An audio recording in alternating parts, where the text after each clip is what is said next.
Meus amigos, Apocalipse 13 diz que o fim se aproxima. Por quê? Porque o mundo caminha por uma direção onde será necessário uma governança mundial. Os países estão em crise política. Não é só o Brasil que está assim. Os países estão em crise. Olha para o próprio Estados Unidos. Você tem na liderança da nação uma pessoa que não consegue toda a influência que precisava do cargo. Os países estão em crise. E haverá um clamor mundial por uma governança mundial. Por um líder que nos diga em que direção caminhar. E quando este clamor for geral, a resposta que virá a esse clamor será: quem melhor do que um poder que já dominou 12 séculos da moderna história? Quem melhor do que um poder que é o representante do próprio Deus aqui na terra? Quem pode responder nossas aspirações, senão esse sistema que já tem influência mundial? E vai ser assim que os Estados Unidos levará todos os habitantes da terra a adorarem a primeira besta, o papado. E todas as igrejas vão se unir. Ellen G. White, no livro Grande Conflito, página 440, declara que mediante 2 grandes erros, as religiões mundiais se unirão. A crença que o domingo é o dia santo e a crença que a alma é imortal. Então não pense você que as igrejas perderão suas características. Não. Cada igreja vai continuar do mesmo jeito que é. Os pentecostais, os neopentecostais, os católicos, os batistas, os luteranos, os presbiterianos, todo mundo continua como é. Só que agora nós vamos nos unir em torno daquilo que temos em comum. E o que nós temos em comum? Nós acreditamos que o domingo é o dia santo e acreditamos que a alma é imortal. Então vamos nos unir. O ecumenismo é profético. Ele vai acontecer. E quando esse grande movimento se unir em torno dessas duas pseudo-doutrinas, do outro lado vai estar o remanescente, que vimos hoje pela manhã, dizendo o quê? Nós temos que reverenciar a lei de Deus, adorar aquele que nos criou, no dia que Ele criou para ser adorado, que é o sábado. Nós teremos uma nota dissonante nesse movimento ecumênico mundial. E quando esse movimento ecumênico chegar ao seu ápice, o que vai acontecer? Cristo voltará. Não, irmãos, não. Não diga amém. Porque o ápice do ecumenismo é o falso Cristo que volta.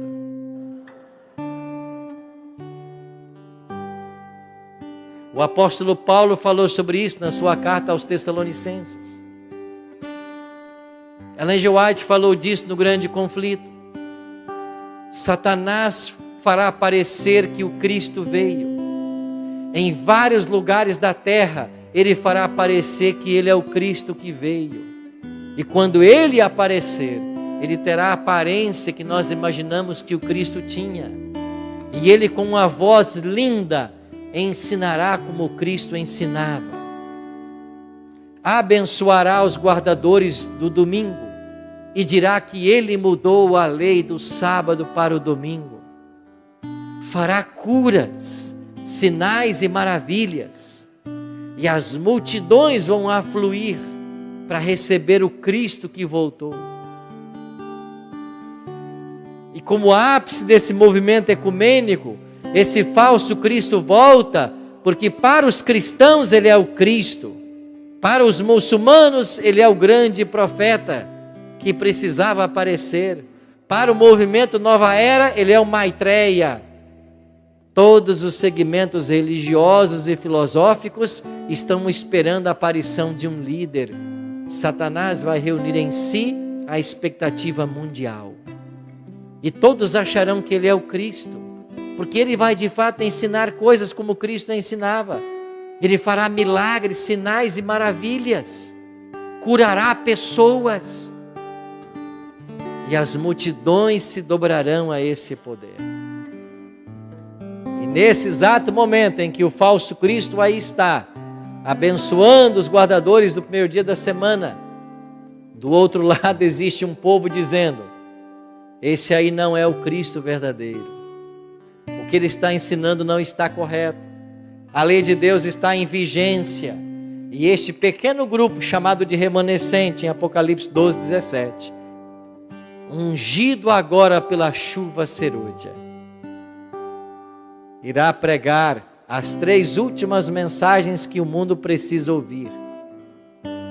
E então a humanidade vai ouvir os 2 lados. E a humanidade terá que fazer a sua escolha.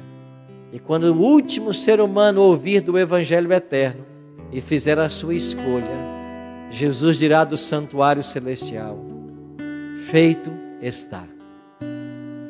E ele deixará o santuário celestial. E quando Cristo deixar o santuário celestial, diz Apocalipse 15, 8, que o santuário se encheu de fumaça, procedente da glória de Deus e do seu trono. E ninguém podia permanecer no santuário enquanto não se cumprissem as 7 pragas. Quando Jesus deixar o santuário, lá fora tem 7 anjos. Ele vai encher a taça dos 7 anjos e vai ordenar assim: agora ide e derramai pela terra as 7 taças. Sai o primeiro anjo, Apocalipse 16, 2, e derrama a sua taça sobre os portadores da marca da besta e adoradores da sua imagem. E sobre eles virão úlceras malignas e perniciosas. E quando as pragas começarem a cair, o falso Cristo, que estava pregando e unindo as nações, as multidões se juntarão a ele e dirão: o que está acontecendo? O Senhor não voltou? E por que as pragas estão caindo? E sabe qual será o argumento que ele vai usar? As pragas estão caindo porque nem todos se uniram ao nosso movimento. Existe um pequeno grupo que não aceitou a união. Se eles forem exterminados, as pragas cessarão. E agora a humanidade se voltará contra os guardadores dos mandamentos de Deus. Aí virá o decreto de morte. No meio das pragas, o decreto sairá. Mas qual é a boa notícia, irmãos? Que o decreto de morte não matará nenhum salvo. Porque quando começarem a cair as pragas, o caso de todo ser humano já foi decidido. E os salvos não mais morrem. E quando os ímpios se levantarem para atacar os salvos, suas espadas cairão ao chão como palhas. Os anjos de Deus, às vezes disfarçados de guerreiros humanos, se interporão entre nós e os ímpios e nos guardarão de qualquer dano. E nesse tempo de prova que os salvos passarão, alguns versos devem estar em nossa mente, tais como: 1000 caiam ao teu lado, 10.000 à tua direita, e tu não serás atingido. Somente com os teus olhos orarás e contemplarás a libertação do Senhor. Quando passares pelas águas, eu serei contigo. Quando passares pelo fogo, a chama não arderá em ti. Eleva os meus olhos para o monte. De onde me virá o socorro? O meu socorro vem do Senhor, que fez os céus e a terra. Deus é o nosso refúgio e fortaleza, socorro bem presente na angústia.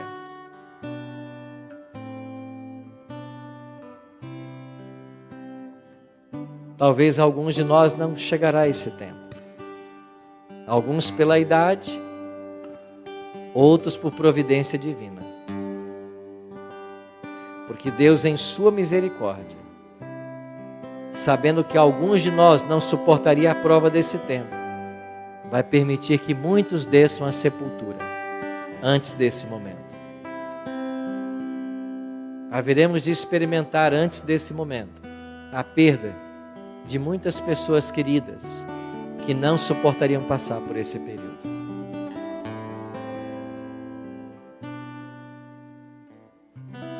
E não adianta esperar chegar o dia para começar a tomar decisões. Cada dia é dia de decisões. E se eu não me preparar hoje para esses acontecimentos, quando eles chegarem, será tarde demais.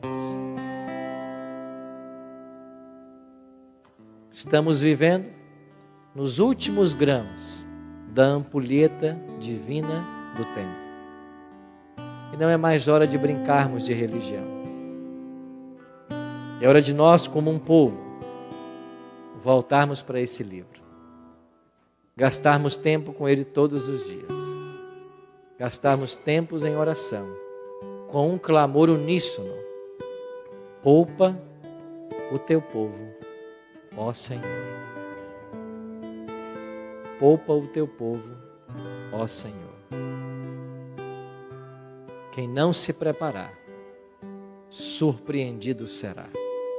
Porque tudo que nós estudamos essa tarde, tão certo como essa palavra nos informa, vai acontecer. E como você estará? Pai querido, muito obrigado porque a Tua palavra não nos deixa em trevas quanto às coisas que terão lugar nesse mundo.